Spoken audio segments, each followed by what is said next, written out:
Qala rabbi shrah li sadri wa yassir li amri wahlul 'uqdatam min lisani yafqahu qawli.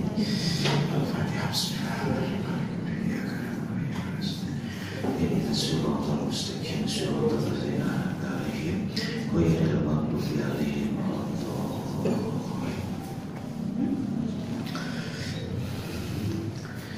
Bismillahirrahmanirrahim. Assalamualaikum warahmatullahi wabarakatuh.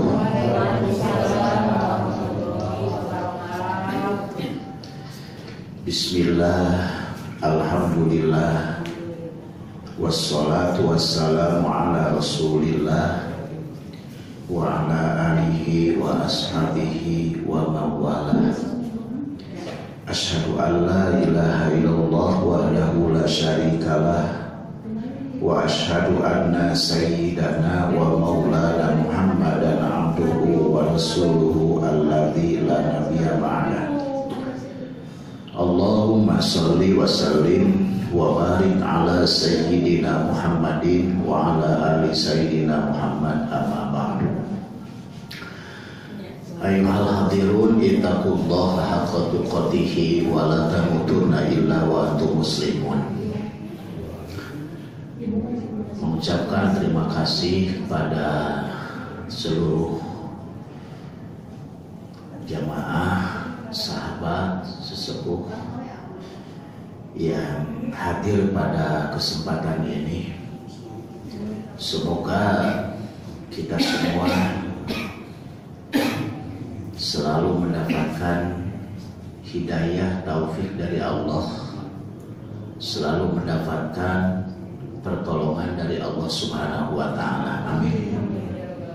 Dan juga semoga semuanya, wabil khusus yang hadir, ibu bapak, kita diberikan umur yang panjang, sehat lahir dan batinnya, dan juga diberikan keberkahan dalam hidupnya, diberikan rezeki yang banyak, luas, dan mudah dicarinya. Amin ya Allah ya Rabbal Alamin.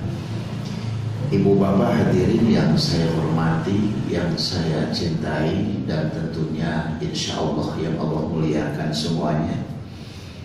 Pada kesempatan ini saya akan meneruskan cerita yang kemarin, bahwa insya Allah supaya tidak atau menambah hancur atau wawasan, karena kemarin saya membicarakan yaitu menuju untuk membahas ayat-ayat Allah Subhanahu wa Ta'ala, ya. Artinya kita untuk mencoba waktu pertemuan, 4 kali pertemuan dalam 1 bulan ini, yaitu 2 kali untuk kita membicarakan tentang ilmu tasawuf, 2 kali pertemuan kita membicarakan ayat-ayat Allah Subhanahu wa Ta'ala, yaitu yang bersangkutan dengan ilmu Al-Quran, kan tetapi bukan ilmu tajwidnya. Yang dimaksud dengan ilmu Al-Quran itu adalah yaitu penafsirannya, yaitu mengikuti tafsir-tafsir para ulama yang 500 tahun ke sana, tentunya ulama salaf gitu ya. Di antawisnya ada saya nih, suka membaca tafsir Ul Bayan, dan juga ada tafsir Ibnu Abbas dan tafsir Zalalain. Dalam pokoknya ini ulama-ulama yang mu'tabar, ulama-ulama yang sudah tidak diragukan lagi dalam penafsirannya, ulama-ulama yang sudah ditashih di setiap pondok, di setiap ulama-ulama besar itu suka mengkaji kitab-kitab tersebut. Maka oleh karena itu pada kesempatan ini kita bersama-sama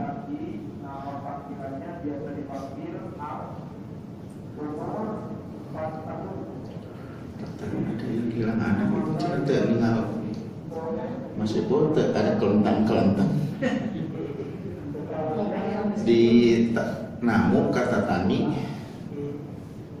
hari ibu ngobrol di bumi hari murang kalihna ameng. Nah, itu ibu jangan terlalu asik punya kalau kita sama anak gitu usia 4 tahun di RT 5 belum ketemu dari asal dan jam 4-an lebih 4 tahun gitu karena dijing kan anak gitu ya tadi canaka bumi. Nah itu ya barangkali itu juga nantinya kalau kita sudah sampai di bahasan Al-Fatihah atau selanjutnya kita juga bersama-sama ibu ya, apa satu orang membaca dibarengin dengan semuanya dan terus satu orang jadi bergiliran satu orang apa saya nanti minta bantuan siapa atau Mas Ipul atau Ustaz bantuan baca Quran satu ayat kita bareng satu ayat sambil tadarus. Setuju kira-kira Pak? Kalau udah sampai di Al-Fatihah ya, karena ini kemarin saya membicarakan sebelum Fatihah dan kemarin banyak ulama-ulama ahli tafsir memberikan nama terhadap Ummul Quran itu Al-Fatihah. Sampai ada 19 nama Fatihah ini disebutnya gitu kan. Yang kemarin yang pokok-pokok saja lah ya, tidak harus semuanya kita mungkin hafal. Yang satu yang kemarin yang disebut Fatihah ini Ummul Quran ya atau Ummul Kitab sudah saya bahas. Yang kedua yaitu disebut dengan apa namanya? Siapa yang ini? Ummul Quran. Yang kedua apa? Siapa yang ikutan kemarin? Apa? Ya, Ummul Quran, kemudian Ummul Kitab. Yang ketiganya ada namanya Sab'ul Masani.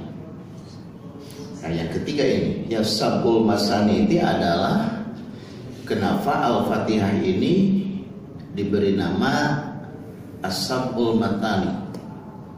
Karena Al-Fatihah ini terdiri dari 7 ayat yang diulang-ulang ya. 7 ayat yang diulang-ulang. Nah, ini dinama Sab'ul Masani karena 7 ayat yang diulang-ulang. Makanya di dalam membaca di dalam apa? Di dalam sholat itu jangan kurang dari 7 ayat. Kalau kita umpamanya tidak mampu membaca Fatihah, tidak hafal 7 ayat, maka ayat yang ke-7-nya harus diganti. Jadi tetap sholat itu harus Fatihahnya pakai 7 ayat. Ini Imam Syafi'i. 7 ayat. Apabila orang tidak hafal benar Fatihah 7 ayatnya tidak hafal dari atas sampai bawah, nggak pernah menghafal atau belum hafal atau juga lupa lagi, maka cari dari ayat-ayat yang lain jumlahnya 7 ya. Contoh seperti baca surat Yasin, terus 1 ayat 2 ayat dari surat apa, penting ada 7 ayat, ada 7 penggal ayat untuk mengganti Fatihah apabila orang itu tidak hafal Fatihah. Ini ringan Pak, Islam ininya tidak harus begitu gitu. Nah kalau seandainya orang itu ya, kalau seandainya ada saking idiotnya, saking susah dan sulitnya menghafal Al-Quran, berapa bulan masuk Islam ini baru bismillah yang hafal. Kata ulama, sudah saja ketika baca Al-Fatihah itu bacalah Bismillahirrahmanirrahim 7 kali. Bismillahirrahmanirrahim, Bismillahirrahmanirrahim, Bismillahirrahmanirrahim sampai 7. Itu pengganti surat Al-Fatihah. Ya, ini saking wajibnya Fatihah. Saking wajibnya membaca Fatihah sampai jangan sampai nggak bolong di situ. Harus membaca apa pengganti dari Al-Fatihah. Beda dengan baca surat, Bu. Kalau baca surat mah mau 1 ayat silakan, mau 2 ayat silakan, mau ditamatkan silakan, nggak apa-apa. Tidak juga sah sholatnya kalau tidak baca surah, ya. Langsung Fatihah, langsung sujud sah-sah saja. Karena surah itu hukumnya sunnah. Nah, ibu hadirin kaum muslimin rahimakumullah. Di dalam Sabul Masa ini sehingga Rasulullah menyampaikan la sholata liman lam yaqra bi Fatihatil Kitab.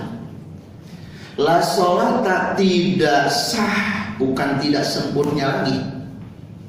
La sholata tidak sah sholatnya, tidak ada apa-apanya sholatnya kalau seandainya orang tidak membaca Fatihah.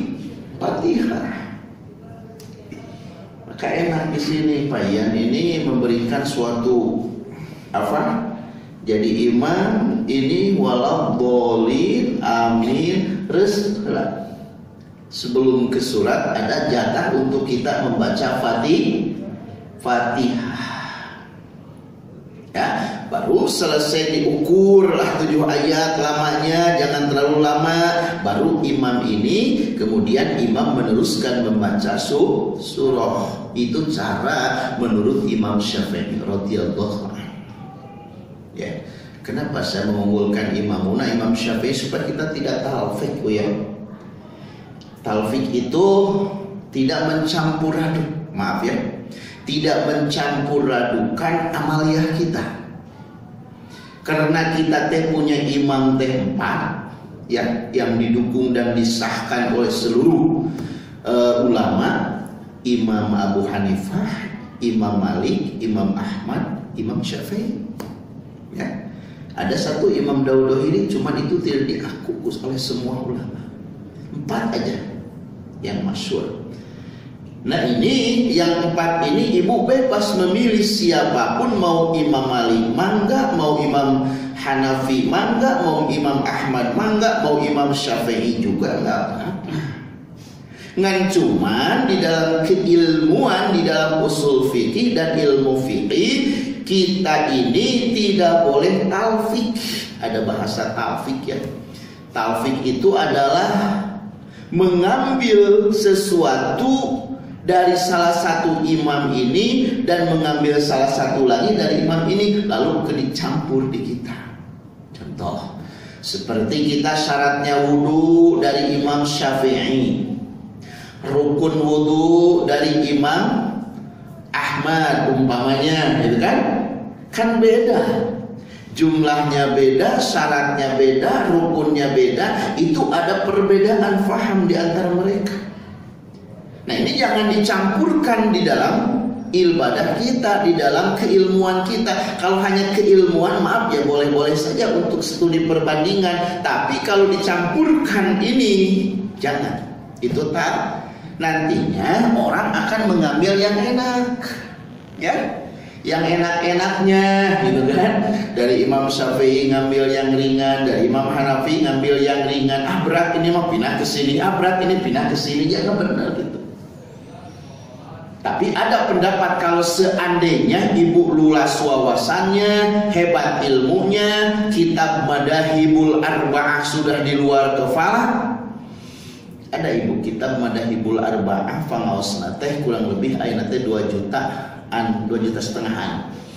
Itu menjelaskan 4 madhab. Mun syarat wudu menurut Imam Maliki syaratnya begini, batalnya begini, dalilnya begini, jelas. Menurut Imam Maliki, menurut Ahmad Kizar satu-satu jelas. Jadi semuanya tinggal kita lihat. Kita mau ke sini, mau ini, mau itu, gitu kan? Jadi kalau orang tahu madahibul arba'ah, mana yang harus kita pilih, setelah pilih tahu kita semuanya. Melihat orang ibadahnya tidak sama dengan kita, oh ini mah Imam Maliki, ya silahkan asal punya ilmunya. Oh ini mah Imam Ahmad, silahkan asal tahu sumbernya. Oh ini mah Imam Syafi'i, oh silahkan. Orang tidak akan keki melihat ibadah yang lain yang tidak sama dengan kita, apalagi kita benci, apalagi kita gimana, lebih dari benci, itu silahkan. Orang yang benci, orang yang menjelekin orang itu adalah orang yang belum tahu seluk-beluknya ibadah. Ilmunya hanya segitu. Jadi ilmu nate hanya dari Imam Maliki aja atau Imam Syafi'i aja.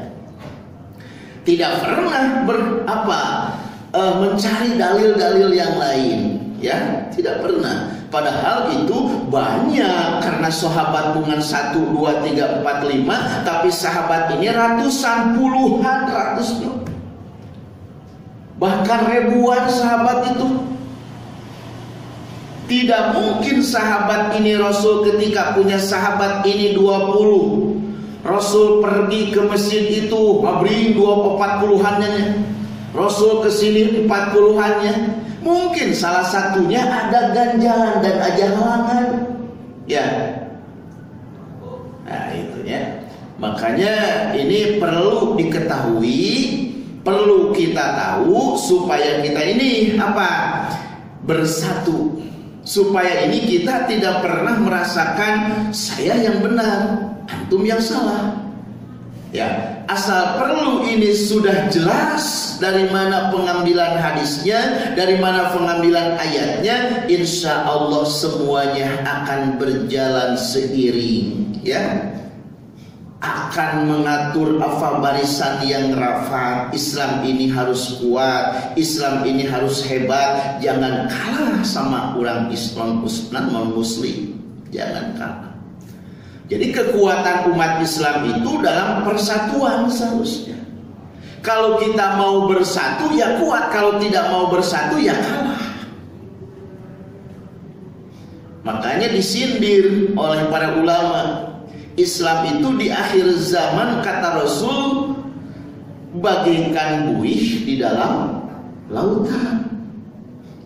Banyak si buihnya mutar, tetapi kurang kekuatan.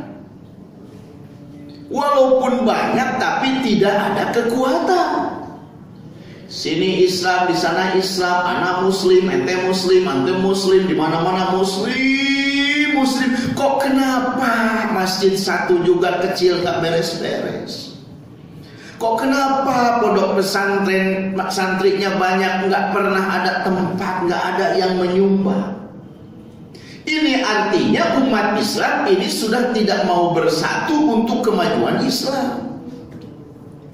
Berkeping-keping, berbelah-belah dan sebagainya. Na'udzubillah, summa na'udzubillah. Walaupun banyak, akhirnya akan dipermainkan. Oleh siapa? Oleh lawan Islam. Karena orang-orang Yahudi kan sudah di Quran sudah dijelaskan, tidak akan ridho orang Yahudi melihat umat Islam selama umat Islam masih nanjir, belum bertekuk lutut di bawah naungan mereka. Sampai kapanpun orang Yahudi itu akan mencari kelemahan umat Islam. Biar masjidnya selesai, tinggi, megah, biar ini, biar itu terapal, anak-anak kita ini sudah terpengaruhi, ya, pemuda-pemudi terpengaruhi. Biarlah mereka ini yang tua-tua ini rajin ke masjid, ramai ke masjid. Yang penting anak-anaknya kita ini coba untuk diberikan pengaruh supaya tidak cinta terhadap masjid. Ini orang mereka sampai seperti itu. Makanya hadirin kaum muslimin rahimakumullah, kembali lagi kita ini kalau kita luas wawasan, kata Rasulullah, la sholata liman lam yaqra bi Fatihatil kitab. Tidak sah sholatnya orang yang tidak membaca Al-Fatihah, tidak sah itu. Maka 7 kali diulang-ulang. Bismillahirrahmanirrahim. Terus Satu terus yang kedua Alhamdulillahirabbil.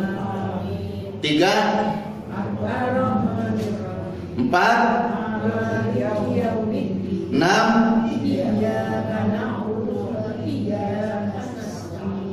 terus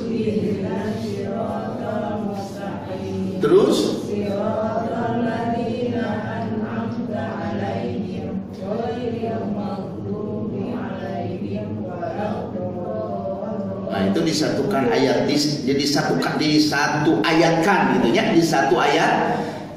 Kenapa Ibu begini ya, supaya kita tidak ragu-ragu lagi.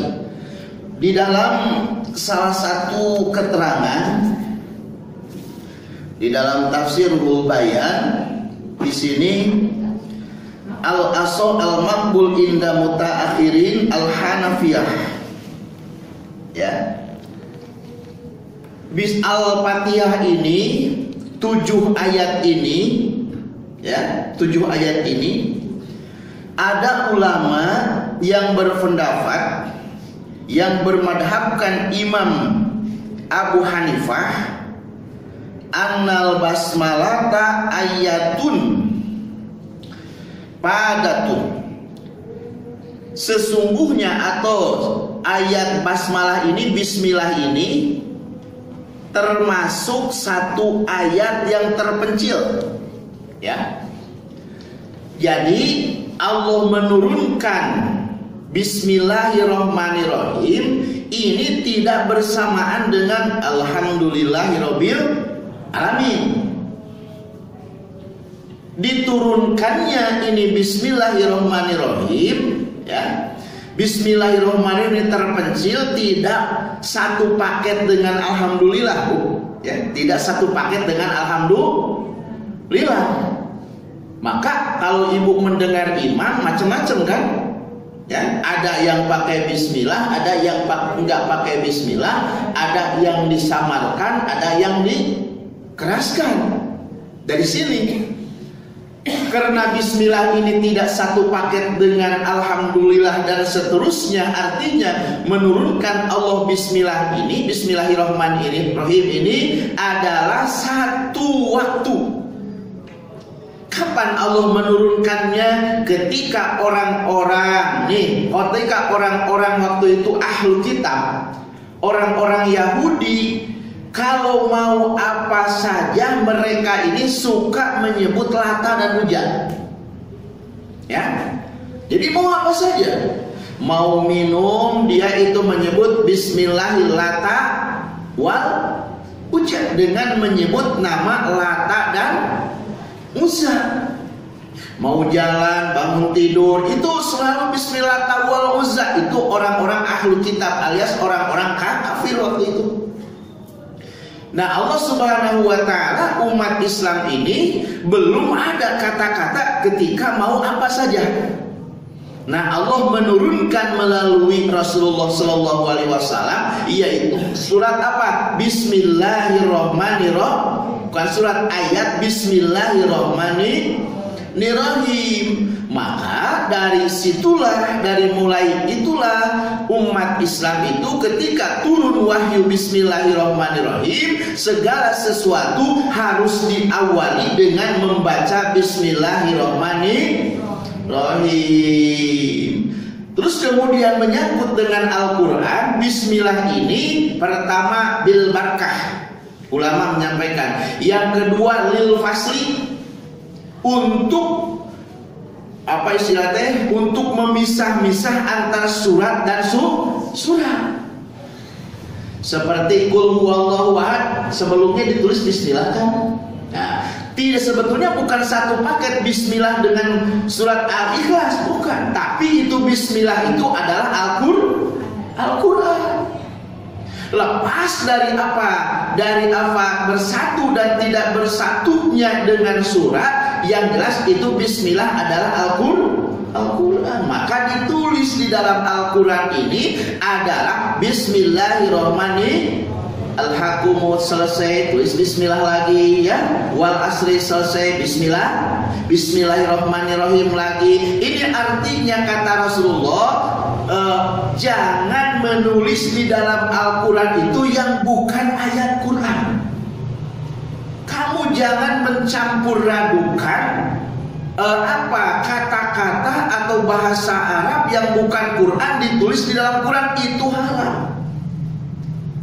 Makanya ini bismillah ini ditulis karena bismillah ini adalah satu ayat dari Al-Quran, cuman diturunkannya tidak satu paket dengan surah Fatihah, dengan surah Anas dan sebagainya. Bismillahirrahmanirrahim ini adalah tersendiri, gitu ya. Satu ayat yang diturunkan kepada baginda Nabi Muhammad SAW, satu ayat tersendiri. Kenapa? Karena waktu itu orang Yahudi apabila mau makan, mau berjalan, mau tidur selalu mengatakan Lata dengan Uzza. Sementara umat Islam belum punya pegangan, mau melakukan apa harus nyebut apa.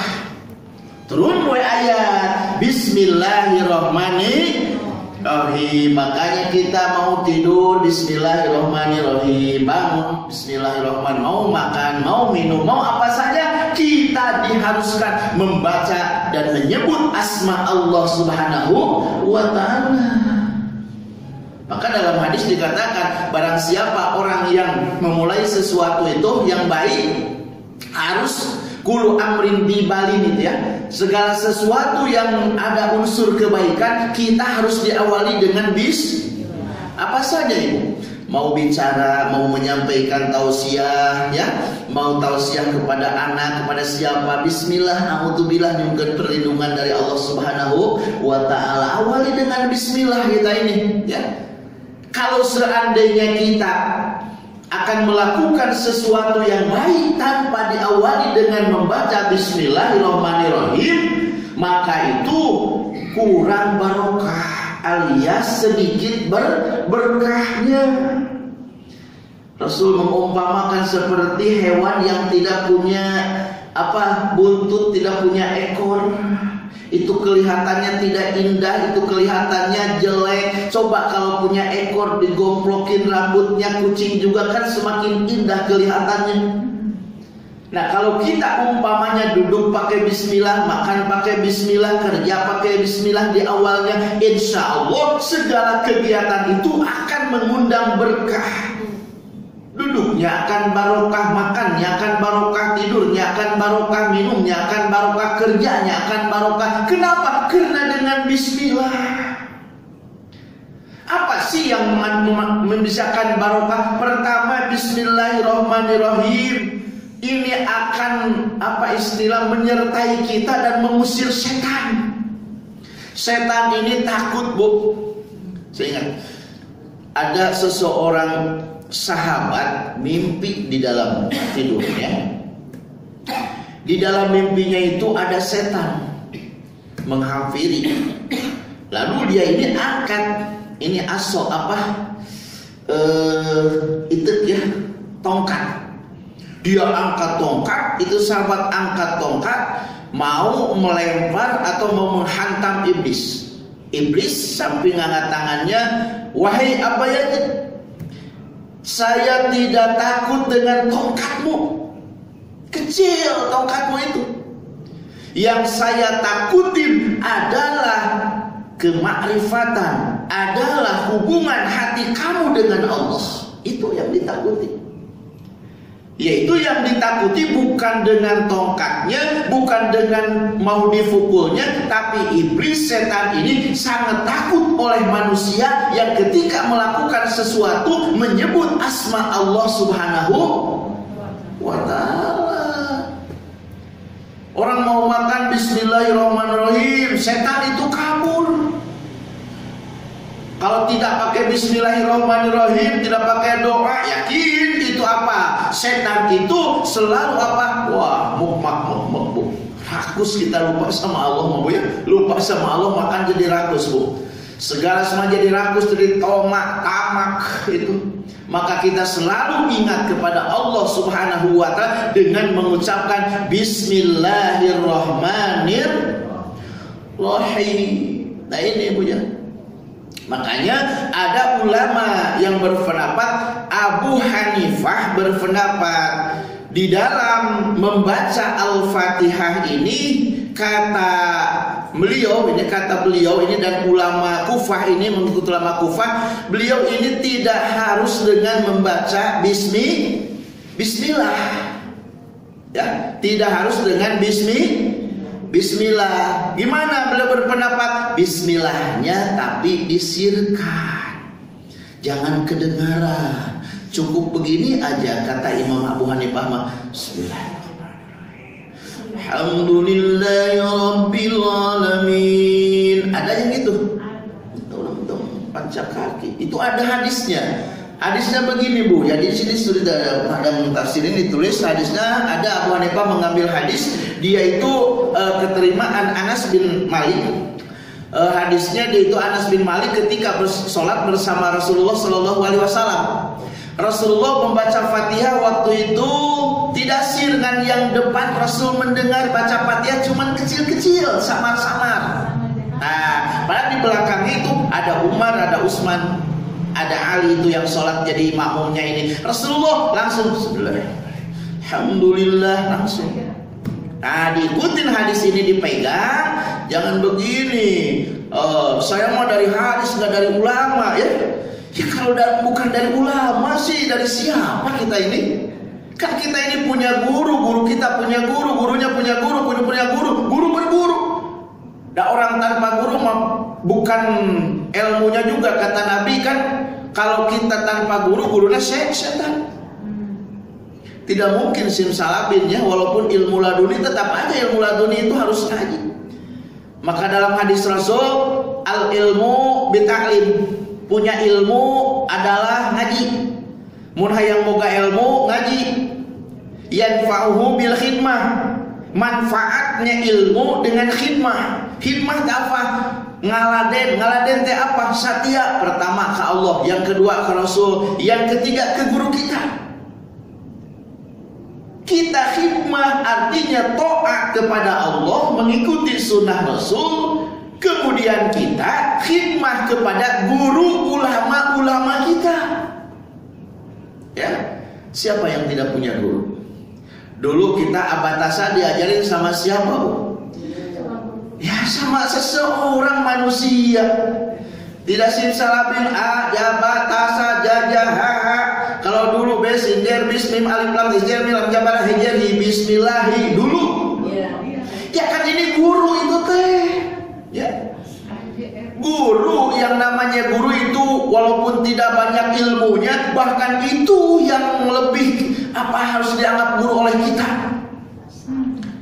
Kita guru di perguruan tinggi ini kan udah tinggi, yang dasar kita dilupakan. Guru TK, guru Iqra, guru Ngeja, guru Al-Quran, itu kadang-kadang kita lupakan. Padahal kita bisa tahu mukhlisin mim min khanil lam nisal. Oh, dari siapa tahu mim? Oh, dari yang pertama tuh, guru yang pertama di madrasah.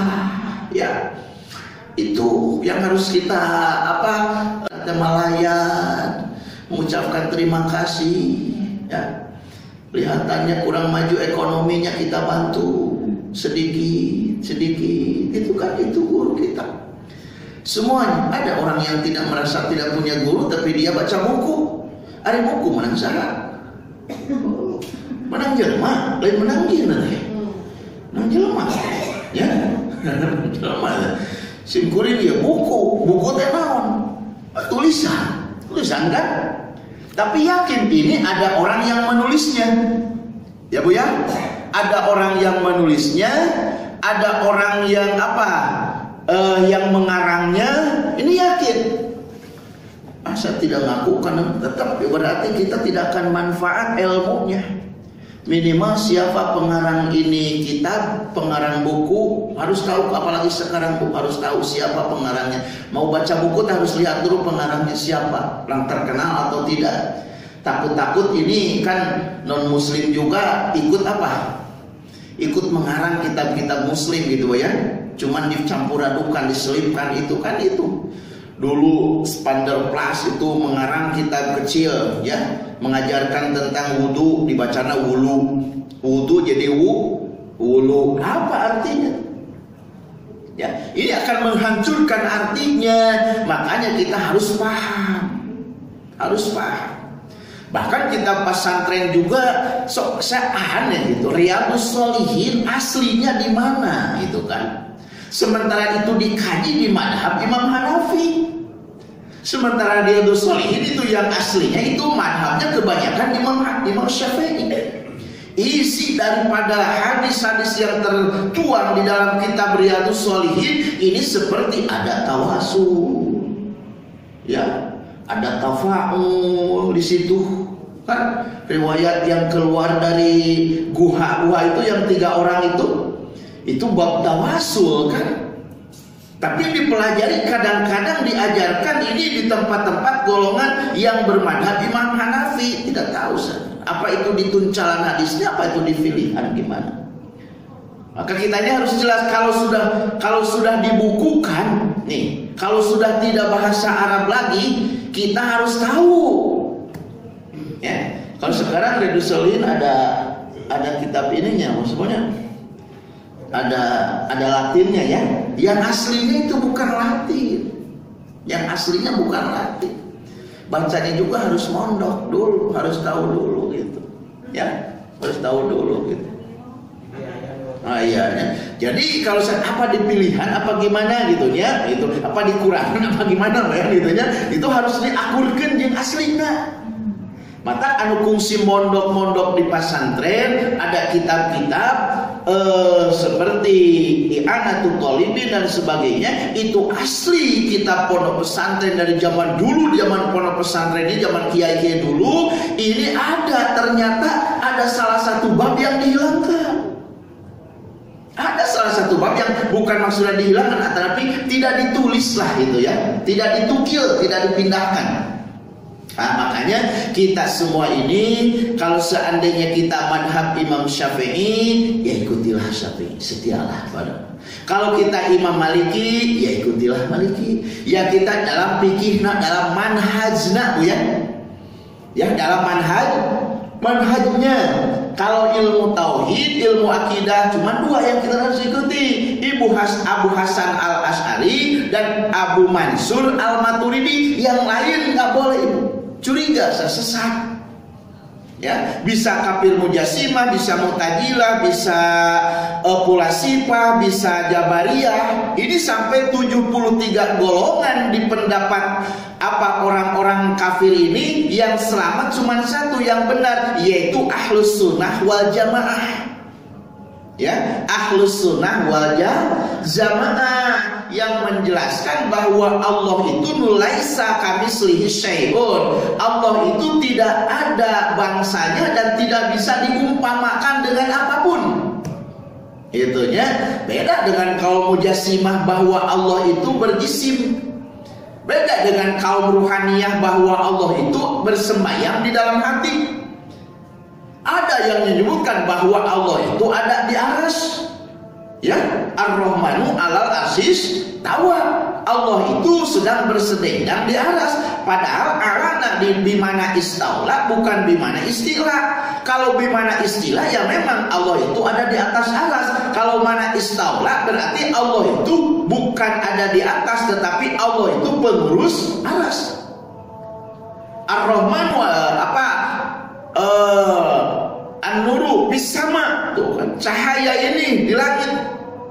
Jadi bukan artinya dunia ini cahaya Allah, tetapi Allah lah yang memberikan cahaya dan memberikan cahaya di muka bumi ini.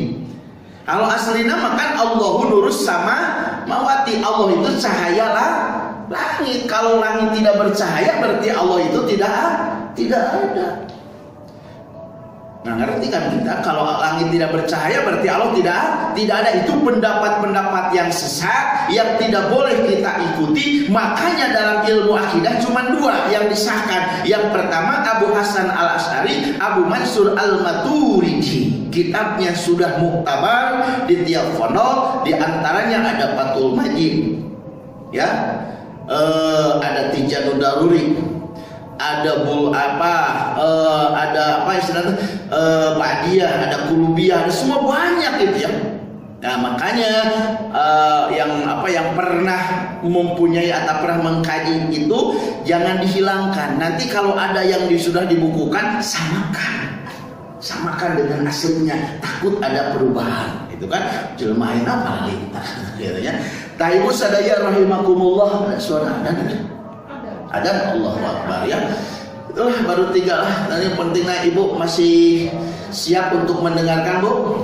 Siap, insya Allah ya. Mudah-mudahan di hari yang akan datang, yang penting baru kita 3 ini, barusan sampai bahwa golongan pendapat Abu Hanifah itu Bismillah itu tidak termasuk ayat dari surah Al-Fatihah. Maka mau baca, mau silakan, mau enggak, kata Imam Hanifah silakan. Kalau mau baca, antum disamarkan aja. Itu menurut Abu Hanifah itunya.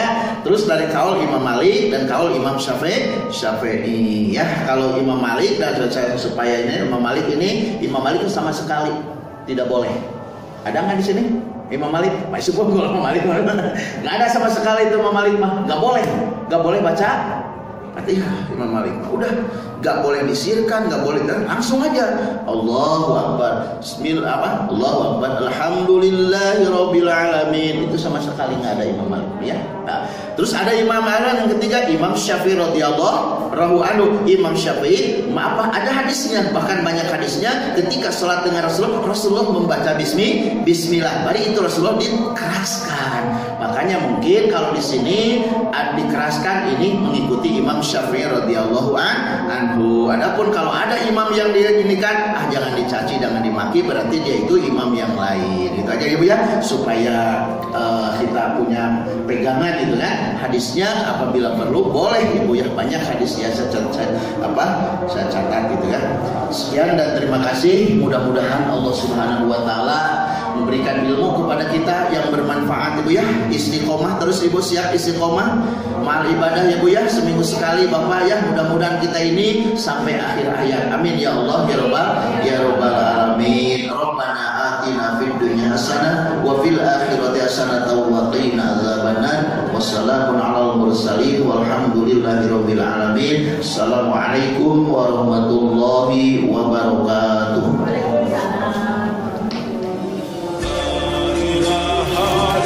Allah, la ilaha illallah, la ilaha illallah, Muhammadur Rasulullah.